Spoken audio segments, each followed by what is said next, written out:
Welcome to the Prepare to Repair Show with your host, RJ Graham Plumbing's very own Steve Suarez. For the next hour, Steve and his expert guest will help take the fear out of home improvement by answering homeowner questions. Gain valuable information from Steve's 20-plus years of experience to help you save valuable time, money, and frustration on your next home repair project. Become an empowered homeowner and prepare to repair.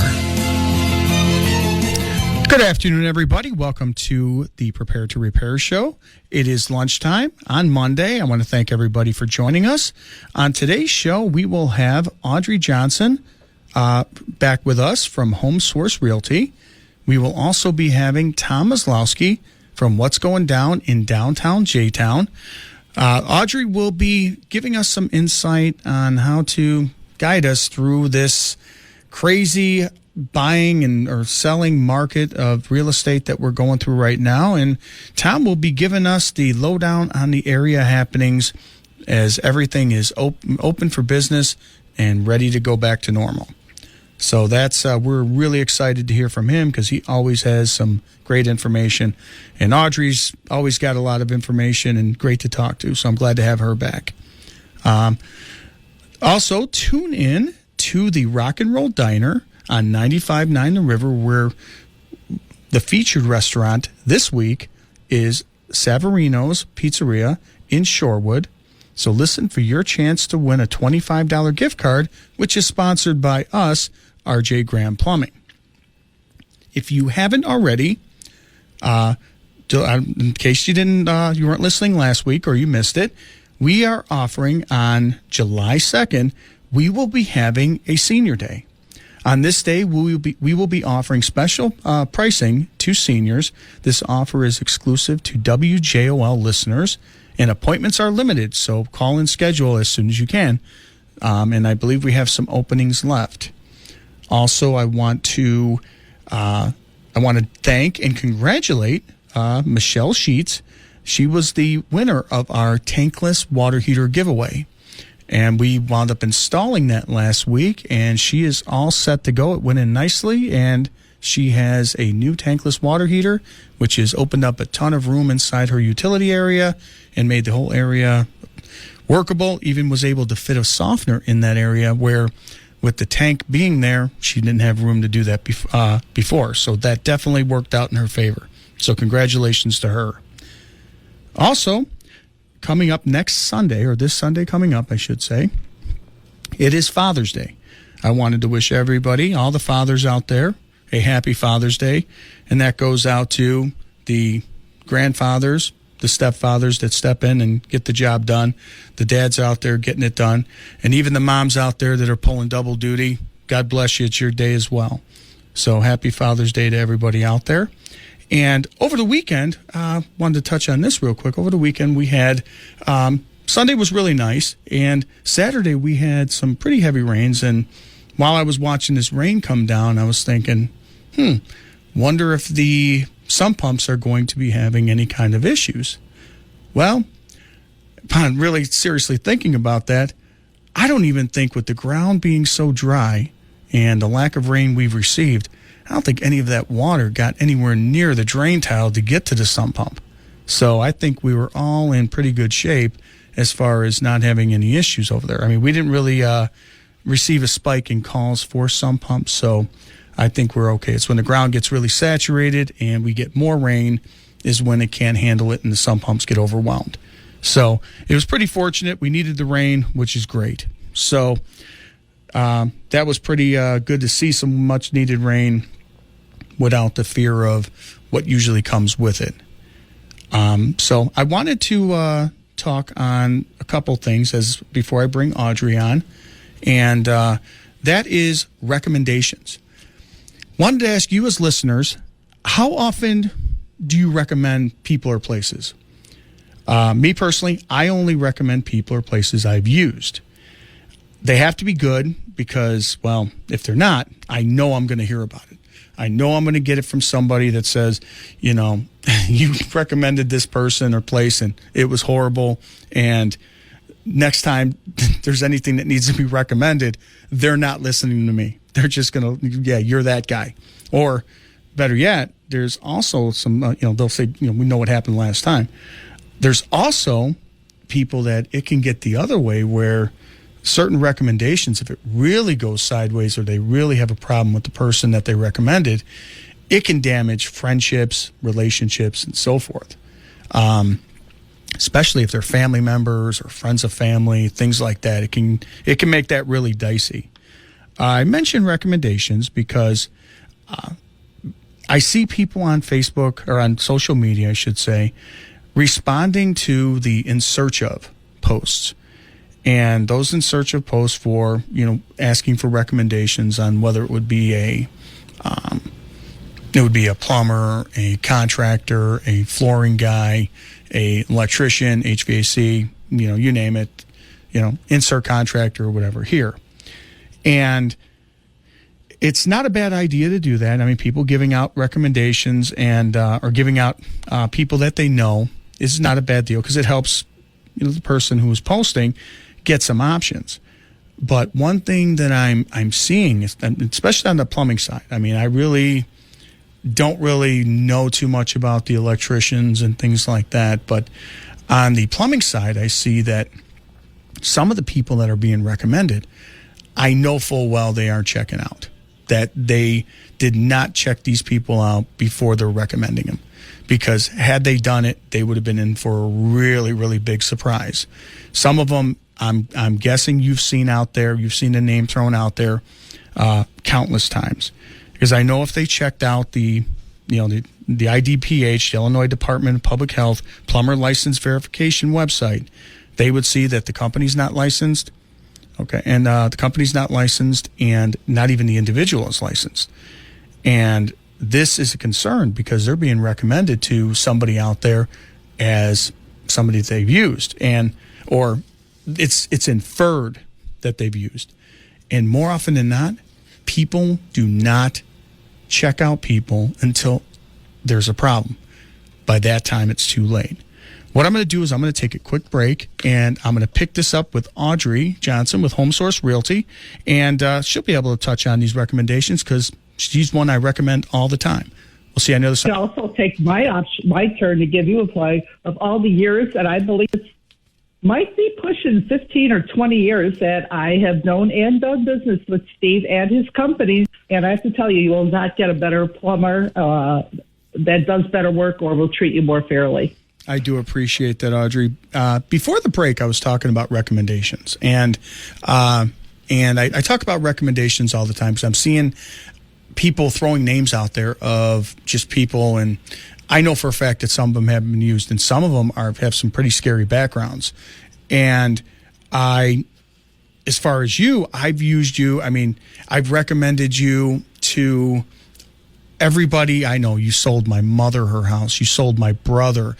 You sold one of my daughter's friends their condo or townhouse just recently, and even my friends that my brother knows. You sold them their house, and I look at that, and the reason why I found you is because when I needed you at a certain point in time, you were the only one that answered the phone, and it's how you find people and what you develop over there. You use them and you see, hey, I can say that these are good people because they performed and got the job done. And I see people on these social media sites are throwing names out there, and people, I know if they use them, they haven't checked them out because they check it out when there's a problem. And it's scary because there's a lot of potential threats out there if they actually went into detail and looked at this.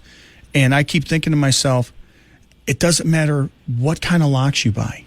You can have the best security system. And I see people with their security doorbells and everything like that, and the best alarm system. None of these work if you open the door for them. That is so true. And people are, and most people, I would say 98% of the people in the world are good, and they're trusting. And, I'm guilty of that a lot of times myself. So you're like, oh, so-and-so said you were fine, you let them in, and all of a sudden they take note of everything. And I have had friends who've been robbed by tradespeople. Yeah. Because they knew how to gain access, and you don't even know they can make a copy. I know people who give them keys Yeah. Well, you go make a copy on lunch break, and people don't even think about the danger financially and personally they put themselves in. Well, I tell people this. I said, they're like, "Oh, Steve, you guys are great. We trust you." That's great. Don't trust me. And the reason why I say don't trust me is you always have to maintain that level of security to keep the status quo, because you know what? You can feel comfortable with me. We can develop a rapport, but there's certain level that, it's like, yeah, I trust you, but I'm always going to protect myself. I like you, but love me more. You know what I mean? And there's nothing wrong with it. Absolutely, I agree. There's nothing wrong with it. No, I agree. I do not take any of that stuff personally, and I tell my guys, don't take it personally. They're there to protect themselves and their home. Do that. Don't assume anything, about us. Always follow the same set of procedures, no matter what, and double and triple check. Ask questions. Stranger danger, like taught you in grammar school. Yeah, because you're the person that's going to hurt you the most is 9 times out of 10 somebody who pretends to be your friend. So, it's wolf in sheep's clothing type of. You're very true, and might not even be that person. That person might have said something to an associate or somebody that's working with you that they brought in, and we think we know people, and many times we do not. That's correct, and that's why we drug test and background check our guys to make sure that we're sending somebody out that is going to be on the up and up and that is checked out. But again, you always err on the side of caution because again, you're still a stranger and they're in your home, and you want to make sure you have that secure feeling, and that's what we try to maintain. But I think you do. Oh, exactly. Sure. So the reason why I had you on here, I haven't talked to you in a little bit. I mean, actually, I was by your house just recently checking out. Fixing my plumbing issues. Thank you very much. we found an elusive leak, which is good. And I wanted to ask you, this market, it's nuts. I mean, I was just talking last week about people just buying these older houses and some of the hazards. And you're selling houses and coming up against things that you've never seen before. What's going on out there, and what should people take note of, and what kind of advice can you give? You're right, Steve. I mean, it is even far crazier than it was for the boom back in 2008. I find there's even fewer houses. So what it's created is this feeding frenzy is that if you want a house, you're competing so intensely for it. If you're first, you're offering a higher offer, you have escalation clauses in there, and what's really hard for anybody, but especially a first-time buyer, is you do not have the luxury of time to make a decision. Right. You're looking at that house for 15 minutes, maybe half an hour. If you're lucky, you might go back for a second showing, but it's usually sold by then. So you are forced into making a decision in an incredibly short, a huge decision. It's not, we're not talking, taking a pair of shoes back to DSW here. We're talking that you are making a life decision, and in maybe in as little as 15 minutes. I'd written contracts up on the hood of my car while we're standing in front of the house, wow. Hoping to get it in there. And even if you're first with a good offer, a lot of times sellers are sitting back saying, I'm going to let this run for 2 or 3 days and see how many offers I can get. So what you're finding is in the heat of the moment, people are paying phenomenal amounts on a 15-minute glance at something. And then, especially if they don't know, or if you have somebody who doesn't have a lot of experience with what is wrong with the house, just glancing at it. You never know until it's inspected. You never know until you tear it apart and go look at it. But you have to eyeball and go for it. Say you do that, and then we're encountering two situations. We're encountering simple buyer's remorse. People wake up to the next morning and go, what was I thinking? I've just signed my life away on something that I think I've, maybe paid too much for. In my own personal opinion, not saying that the house is not saying what you have to pay for the house to get it now, but maybe they went outside their financial comfort zone. You could still qualify for a mortgage, but if all of a sudden your limit between you and your spouse or for yourself said, My mental limit is $1,100 a month all in with my taxes and whatnot.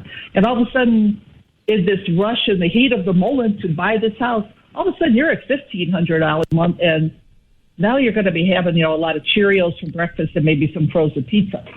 So you have to keep in mind what is important to you. And sometimes this is why I'm not rich, I tell people to step back and let it go. You're chasing something that either may not appraise out, and then you're negotiating a whole different set of rules there and prices, or you're locking yourself into something that is going to constrain your lifestyle, maybe cause too much stress. And so you're going to have to step back and look at what's important to you, and can you afford it comfortably? And that's something that's a very, very difficult to do on the fly. That's definitely something to look at, because buyer's remorse is definitely not something you want to have when you spend that amount of money for something. I wanted to ask you real quick before I let you go. Time goes by really quick on this show. I think we're going to have to do a show just with you on it, because there's so many things we could talk about. But the question I want to ask is, and I know a lot of people have brought this up, and there's just a lot of uncertainty with this month being the end of the moratorium on foreclosures, I believe. What do you think what is your opinion on what is going to happen in the coming months with the potential foreclosures hitting the market and just people looking to buy? Do you feel it's going to just add inventory and kind of stabilize everything, or is it going to throw everything into wreak havoc and throw everything into a tailspin? I think that it's a lot of question to answer. No, that's fine. I think that the foreclosures coming on the market, especially for a lot of people, maybe they don't have a job, or maybe they've gotten another job, but it's paying a third less or 50% less of their previous job. So if you're scrambling around, why people lose a house in foreclosure is not because they're behind 1, 2, 3 monthly payments. That's not why people usually lose it. Because if you go to the bank right away, like if you think you're going to have a problem, and I'm going to digress for a second, go to your bank. Don't wait until you can't make that payment, because people lose a house because of legal fees, attorney fees, and the bank's late fees. You might owe $3,000 on a late mortgage, and they might have $5,000 in late fees. That's how you lose your house. But I do think there are going to be some hitting the market. I don't think it's going to be enough to change the world we live in. We're just so dramatically short inventory, and it's kind of self-feeding, because the people who want to move aren't moving because there's nothing to buy. So it kind of stops the whole train. So this is terrible, unless somebody dies or they relocate, we're not seeing as many come on the market because there's no place for people to go who want to move up, down, or sideways. Fantastic. So the foreclosure market will affect a little bit. I don't think it's going to be enough to change price dramatically, unless, of course, the place has gotten really run down or let go over a period of time. Any inventory is going to be welcome. But now the appraisers also, after the last debacle, will evaluate foreclosure condition, usually separately from the house that was completely renovated 500 feet away.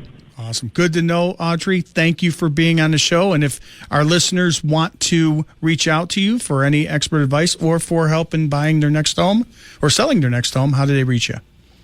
If you can give me a call, it's 708-846-6494. I would love to talk to you. Call me, text me. Steve, I appreciate it, and wonderful as always to talk to you. Audrey, it's great having you on the show, and I appreciate you being on, and I will be talking to you again. All right. Take care of yourself. All right. You too. And coming up after the break, Tom Maslowski with What's Going Down in Downtown J-Town, as we are going to bring up in the next few minutes a giveaway of a couple gift cards to a great restaurant. And that number is area code 708-964-5500. That's area code 708-964-5500. You can reach out for any questions, even any questions you have from any of our guests, any home repair questions, any questions for Tom on some of the great places he's been. And if we are going to, like I said, when we do any giveaways, that's going to be the number to call to enter. So that's pretty cool. I just got that worked out this week. So that sounds pretty cool, Tom. Tom, you there? That's amazing. That's awesome. Oh, okay. I thought I lost you, man. Don't leave me here. So I'm like, you know what? He's taking care of this. I can go now. That's it for you. You're out of here. So, and also you brought something to my attention that we have a couple gift cards from a restaurant that you were speaking of, just actually highly of over the last few weeks. What do we got? Talk to me on that one. So the Chevere Latin Cafe is in downtown Joliet. It is right behind the fountain, across the street from, behind the fountain, across the street from the Rialto Square Theater. It is a great place. Everything there is homemade. It is fresh. It's Venezuelan food. Arepas are something that's kind of like a pita pocket sandwich. It's made more from like corn maize. Everything is made in-house. Empanadas, if you don't know what empanadas are, they're like I don't know how to describe them, like little pot pies kind of thing. There's a word for it. For some reason, my old brain cannot think of what the proper term for it is, like turnovers or something. But they're filled with meat, cheese. You could do chicken, beef, or cheese arepas. There's two different styles. There's like the traditional empanadas. Empanadas that are deep fried, also in that kind of corn maize sort of breading. And then there's the Venezuelan version, which is more like it looks like the crust of a pot pie. Those are my favorite. They're ridiculously tasty. They also have the best Cuban sandwich that I've ever had in life, consistently, and they're the most friendly people of all time. You be prepared to hang out and try some things because they're going to ask you a whole bunch of stuff and want to sit down and chat. Teresa makes some of the best desserts. It's like evil. You have to be careful going in there because you might get she makes flan. She makes cake mixed with flan. There's the passion fruit cake. And they say she makes everything herself. So you become family. Oh, yeah. I'm a little bit of a fan. No big deal. You become they even family. Have good burgers, man. Yeah. Yeah. I'm a fan and now family. Yes. Yeah. Oh, yeah.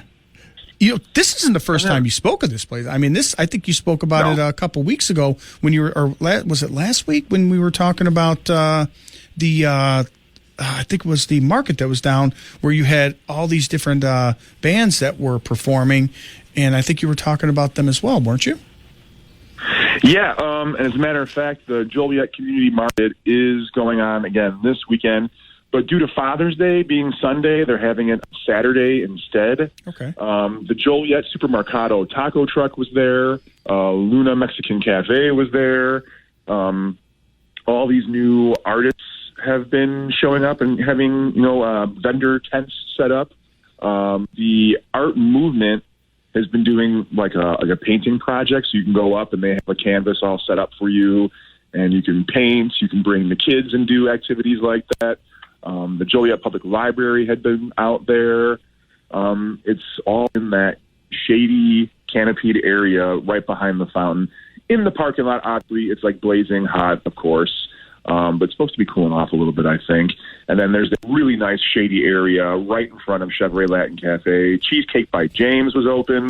And as a matter of fact, I did buy maybe just a little bit too much cheesecake. Yes. Well, let me ask you this. It was a good time. Here's what we got to look at. It may be a little warm. It may be on the parking lot, but here's the thing. You're out. It's open. People are together. People are, getting together. They're hanging out. They're doing different things that they weren't allowed to do last year, or actually in well over a year. So this is definitely something that is, I'll take it. I'll take it being a little warm, to get out and have some fun and have some good food. I agree. And go ahead. I was going to ask you, as far as you mentioned that we had gift cards. I say I'm going to have listeners, text us about those gift cards, and then we can draw them and announce the winner on next week's show. What do you think about that? I think that would be fantastic, and I think Chevere would be greatly appreciative of that as well. There's going to be a lot of local music out on Saturday. You can go see Ellis Wright at Chicago Street Pub. He is a fantastic saxophone player, and he has a whole solo show routine that he's been doing. You can also see Dan Doherty at the Joliet Community Market this Saturday as well. It's going to be a packed weekend of events and music, and I want you guys to get out there and check it out. Okay, you sent me a thing. You wanted to mention another person that you didn't leave off the list intentionally because we had been there. Elder Brewing. You had there was something going on over there that I think you wanted to mention.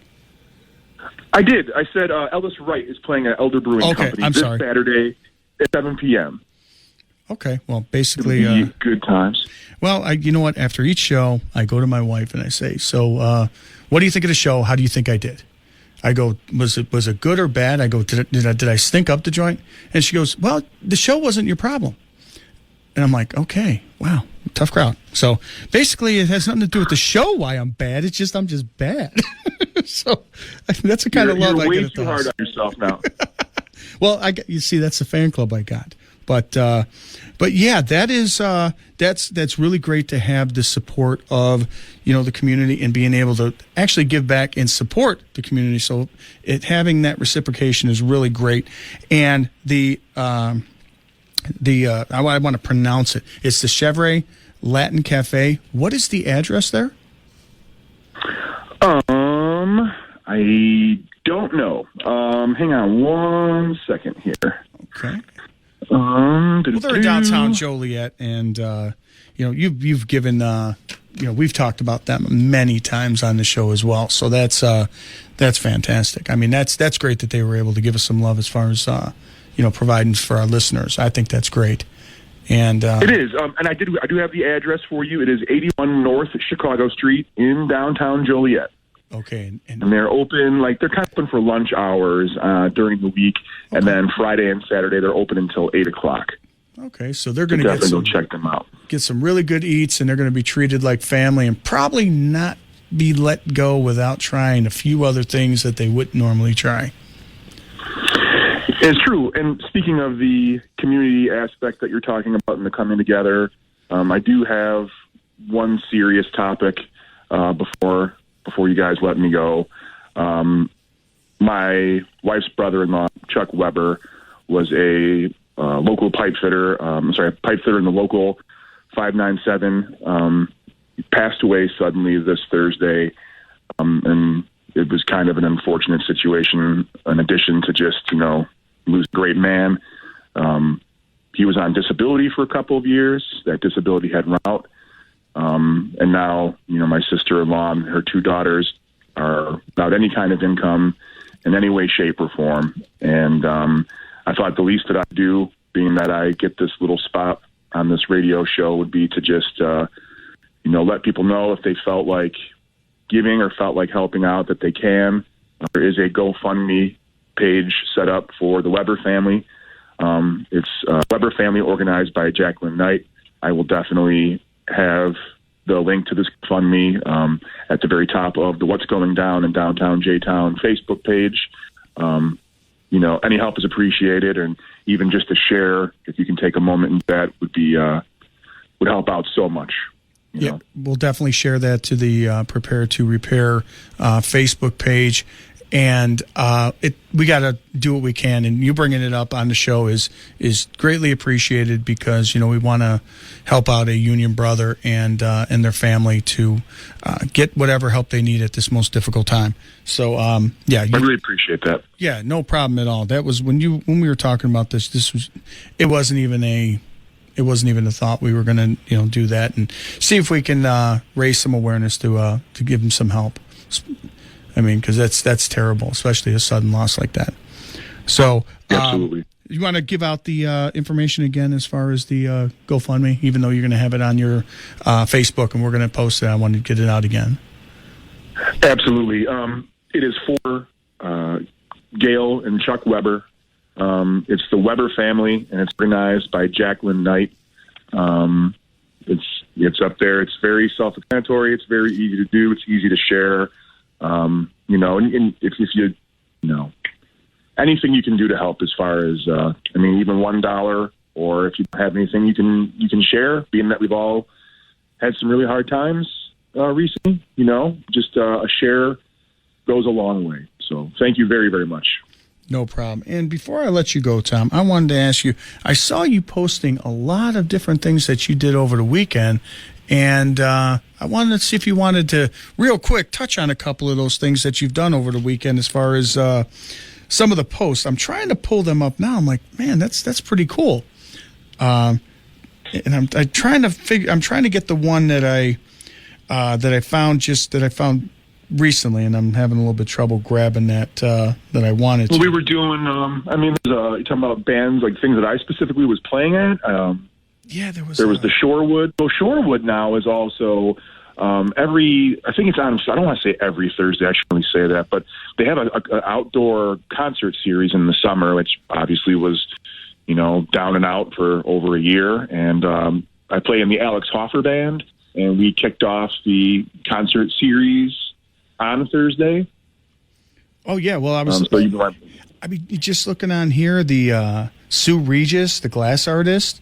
Yes, that was pretty cool, and I saw the where you were posting about the Joliet Community Market that you just mentioned, and then there was a post that you did at volunteering at the Joliet Community Market. It was the Latino Economic Development Association that was there. So this was pretty cool. I mean, you had a lot of things going on. Yeah, they're the ones that actually organized this. Alex Paramo, I think, is spearheading that whole thing. And their thing was to stop separating all of the different cultures in Joliet. Instead of having, a festival for the Latinos and then a festival for white people, a festival, why don't we just all come together and celebrate each other and learn about each other's culture, enjoy the music, the food. I don't know. Maybe we start learning some of each other's language. I mean, it's ridiculous to me. I'm so embarrassed on a regular basis that I don't say anything. There's all these people that could speak many languages. They can speak to me and any that I can do it. And, I feel it's almost sort of rude in a way that I don't know anybody else in the world's language except my own. And maybe there's a good opportunity to just, try learning something about somebody else for a change, kind of reaching out. And maybe the disconnect that we've been having in society lately is the fact that we just don't really talk to each other enough, I mean, even before social media and all drama and things like that, I feel like we talked less when we had social media too. I mean, now at least these topics and things could be addressed, and the fact that we don't know each other very well can also be addressed, and the fact that we don't need to have somebody else tell us how other cultures act. Now we have our own avenues to find out for ourselves how these different cultures are and how these different people are. We're all human beings. Look, we want our families to survive. We want clean food and water, and we need shelter. I mean, that's really the root of everyone's actions, don't you think? Everything you do throughout your day is to guarantee that you have something to eat and a safe place to sleep. I mean, maybe there's less to all this craziness than we think, I think it is. I think that, I think you hit the nail on the head. I think it was last week when you were talking about the Joliet Community Market, when you said there was so many different types of people that were performing different types of music. Yeah. That's what you want, because then you get to appreciate all these different things. And, it may be something that you wouldn't normally listen to, but it turned you on to some good music, turned you on to some good food, and turned you on to meeting some good new people. I mean, there's nothing wrong with doing that. There is no downside. I agree. I agree 100%. And, thank you for using this show as a means for other people to get the word out about what we just said. It really takes people in a position that can do something to step up and actually do something, and you have, and I think you should be commended for that. I mean, it's really an enormous help. I mean, it gives me a sense of hope, this is hopefully something that becomes a trend. I hope more people in your position maybe feel like, it's time for them to do something also. Because you know what? If there's no consequences for the people abusing the freedoms of our world, then they continue to do so.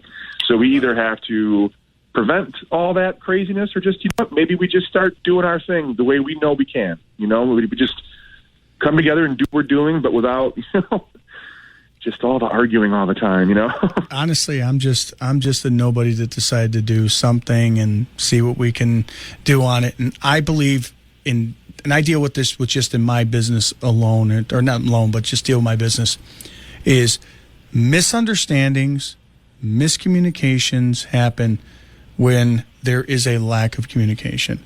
And when you speculate on certain things is when you have issues. Now, if you bring people together and they're able to talk, it's amazing how things get worked out when you're able to just sit there and talk to somebody and say, wow, I was completely wrong.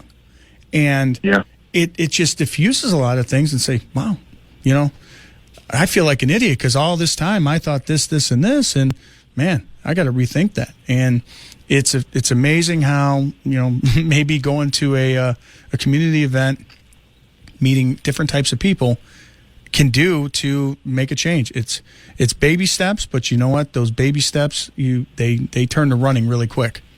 So yes, sir. Oh yeah, and definitely. And honestly, I got started, doing this, like I said, to help people because I see a lot of people, just the misery side of getting the wrong people, and it has evolved with people such as yourself that have come on and that have opened it up to a lot of things that I didn't know that I wanted to share, and turn this show into something that is, I want to say, is something that you would be sitting around on your deck talking about. You'll talk about the work that you had done around the house, or you did.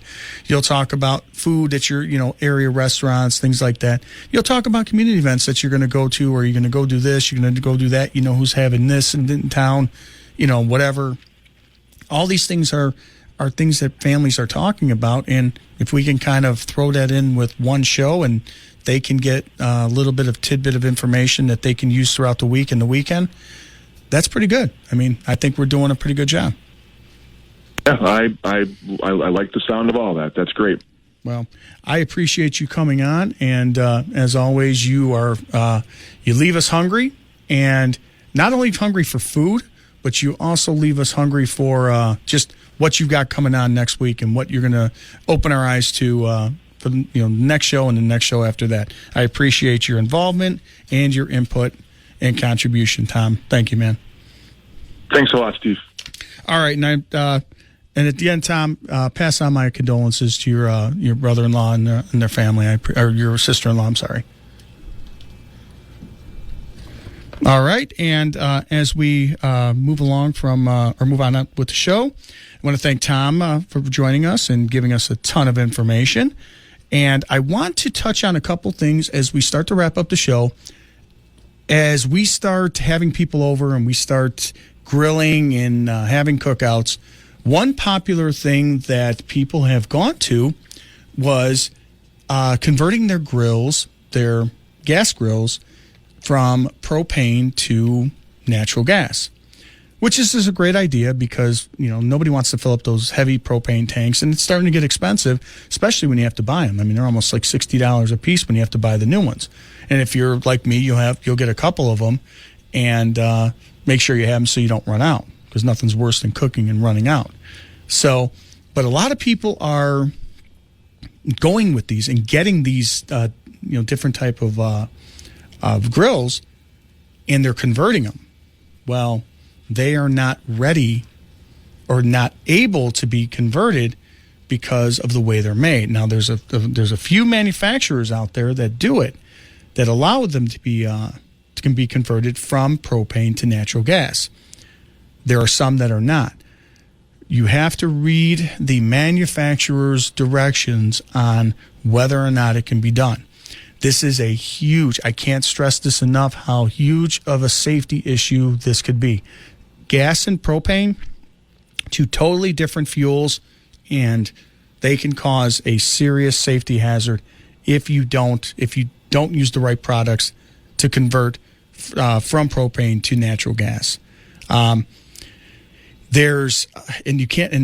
seen people on, talking about it, and even like the big box stores are talking about doing that. And I've heard people talk about them on social media. Oh, that you could just, you can modify it. You could just drill out the orifice. The orifice is the opening in which the gas passes through to, add fuel to the burners. Don't modify them. You never modify any type of equipment to operate other than manufacturer's specs. When the product is built, it is built and tested to be used in a specific manner. When you alter that, you bring on a serious safety hazard that could result in injury or possibly even death, because this thing can turn into a bomb, or it can turn into basically inferno and cause a fire.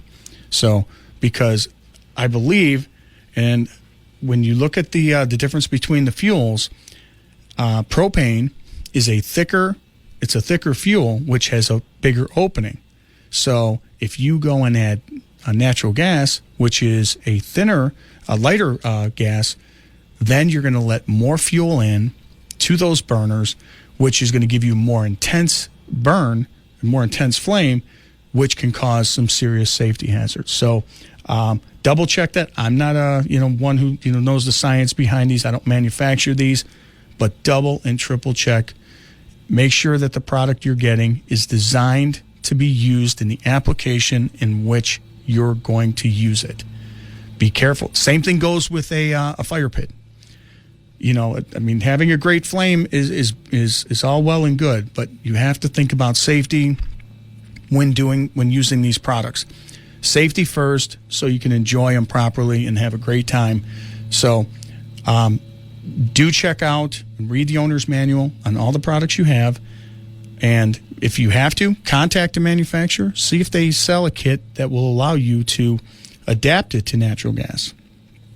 This way you're doing it correctly, you're doing it per manufacturer specs, and you know that it's going to work. And this is stuff that you don't need a plumber to do if you have certain mechanical skills and you can get the right products that you need to get the job done. But again, it's all about getting the right product that you need that's going to work with what you have. So that is, I can't express that enough. The other thing I want to talk about before I go, and this is a little topic that is kind of important to me, and I don't know if a lot of people agree, but this is a topic that I mentioned before on previous shows that I'm a car guy. I'm a big fan of classic cars, mostly American cars, American muscle cars from the 50s to the 70s. These cars you can see on the road here and there. Mostly you'll see them going to and from a local car show or cruise night. Whether you like them or not, they're a piece of American history. At one time you could walk into a dealership and get a car specifically how you want it.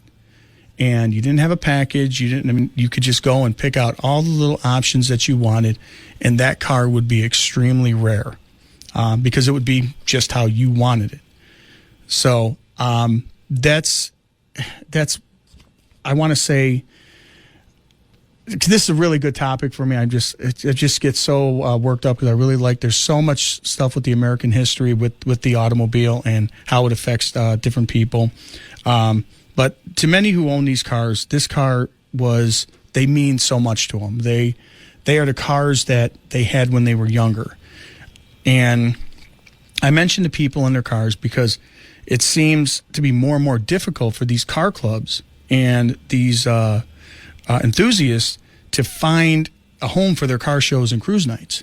It seems like people don't want them. They don't want them in their locations. They keep having trouble finding places to do them, and which is terrible because like I said, these cars are a piece of history. You can often think back to the car that you took you had your first date in. You had the car that you learned to drive in. I drove a 78 Gremlin, orange Gremlin, and that was bad. I had a 77 T-Bird that was 6 different colors, but it was mine. So And I laughed at it one night that I just had 6 different colors on this car. So, but I mean, these classic cars are mostly owned by people who they had these cars. They had them when they were younger, and now it's crosses boundaries from women and men, young and old, and they're just showing their works and their labors of love. So, and it's disappointing that these people are losing their locations to have these, because these people, when they go there, they're spending money. They're bringing people who want to see these cars, and they're spending money. So it's really disappointing that the popularity is so great, but yet they're not really finding a home. So I support these local car shows, and if you can give them a chance to maybe check them out, Piece of American History, do get a chance to check them out. Support the local places that they have them, the restaurants, the venues that they have them, the towns that they have them, the restaurants that they have that are in the area of where they're having them in their parking lots, and say hi to some of these folks that are there.